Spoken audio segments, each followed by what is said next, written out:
बच्चों, मैं सोनिया जीजीआईसी खलीलाबाद संत कबीर नगर उत्तर प्रदेश। बच्चों, इंटरमीडिएट होम साइंस में आपका दूसरा अध्याय चल रहा है, वह संतुलित आहार है।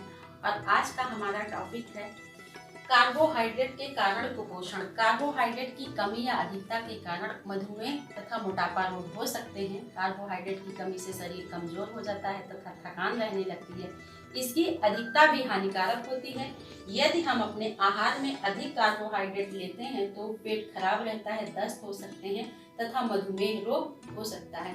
बच्चों, मधुमेह यानी डायबिटीज में सिर्फ मीठा और फैट ही नहीं बल्कि कार्बोहाइड्रेट पर भी नियंत्रण रखने की जरूरत होती है। आहार विशेषज्ञ मानते हैं कि ज्यादा कार्बोहाइड्रेट का सेवन रक्त में शुगर की मात्रा को बढ़ा सकता है। कार्बोहाइड्रेट का सीधा असर ब्लड शुगर के स्तर पर पड़ता है। कार्बोहाइड्रेट शरीर को ग्लूकोज के रूप में ऊर्जा प्रदान करता है, पर इसका ज्यादा सेवन कई तरह की समस्याओं को भी जन्म दे देता है। मधुमेह के रोगियों को अपने खाने में 50% कार्बोहाइड्रेट ही लेना चाहिए, यानी आप जो आहार दिन भर में लेते हैं उसका आधा हिस्सा ही कार्बोहाइड्रेट को देना चाहिए। साथ ही इस बात का भी ध्यान देना चाहिए कि वो जो भी आहार खा रहे हो उसका ग्लाइसेमिक इंडेक्स लो होना चाहिए। मधुमेह रोगियों को खाने में लो कार्बोहाइड्रेट आहार खाना चाहिए। इससे उनको भूख कम लगती है और उनका वजन भी नियंत्रित रहता है। इसके लिए वो अपने आहार में हरी सब्जियां, मूंग दाल, सोया, काला चना, ब्राउन राइस और राजमा शामिल कर सकते हैं। अगर उनको पसंद है तो वो अंडे का सफेद हिस्सा भी अपने आहार में सम्मिलित कर लेते हैं। इसी तरह बच्चों, जब व्यक्ति अपने आहार में आवश्यकता से अधिक ऊर्जा ग्रहण करता है तो शरीर में वसा का संचय बढ़ जाता है और इस कारण मोटापा हो जाता है, जिससे हृदय रोग, रक्तदाब, मधुमेह जैसी घातक बीमारियों की संभावना बढ़ जाती है। इसी प्रकार वो अपने आहार में कार्बोहाइड्रेट का सेवन अधिक करता है तो मोटापे की समस्या बढ़ जाती है। मोटापा सिर्फ देखने में ही नहीं बल्कि कई बीमारियों की जड़ है। मोटापा आपके शरीर के साथ साथ आपके मानसिक स्तर को भी प्रभावित कर सकता है और मोटापे के कारण जैसे छोटे छोटे कार्यों को करने में सांस फूलना, पसीना आना, शरीर के अलग अलग हिस्सों में सूजन हो जाना, शरीर के विभिन्न भागों में वसा जमना आदि भी हो जाता है। इसके अलावा मोटापे से टाइप 2 मधुमेह की संभावना काफी हद तक बढ़ जाती है और यह मधुमेह रोग की संभावना को भी बढ़ा देता है।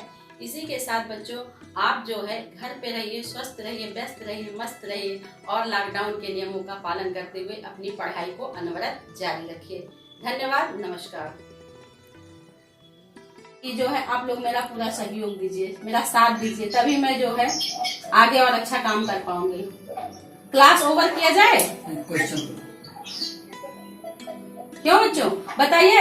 आप जो है इतना तो मैंने बोल दिया क्लासरूम में, अब आप बताइए कि संक्रामक रोग किसे कहते हैं। जो भी आपको आता हो आप अपनी टूटी फूटी लैंग्वेज में बोलिए। जरूरी नहीं है कि आप जो है जो मैंने बताया वही बताइए, आप अपने शब्दों में बताइए। संक्रामक रोग किसे कहते हैं? मैम, संक्रामक रोग वे हैं जो एक व्यक्ति से दूसरे व्यक्ति के शरीर में प्रवेश करते हैं और कभी संक्रामक रोग वायु, जल व छूत के माध्यम से भी प्रवेश कर जाते हैं। अरे वाह, आपने तो इसी में माध्यम भी बता दिया। तो इसके लिए हम जानवी को जो है, जानवी के लिए क्या ताली बजा सकते हैं? तो आप लोग बजाइए, लेकिन जानवी ने अच्छा उत्तर दिया। जानवी से मैंने पूछा कि संक्रामक रोग क्या। जमीन से जुड़ा हर मुद्दा उठाएंगे हम, खबरों को खबर की तरह दिखाएंगे हम। ना कोई लाग लपेट, ना खबरों से छेड़छाड़, ना किसी से दोस्ती, ना ही किसी से बैर।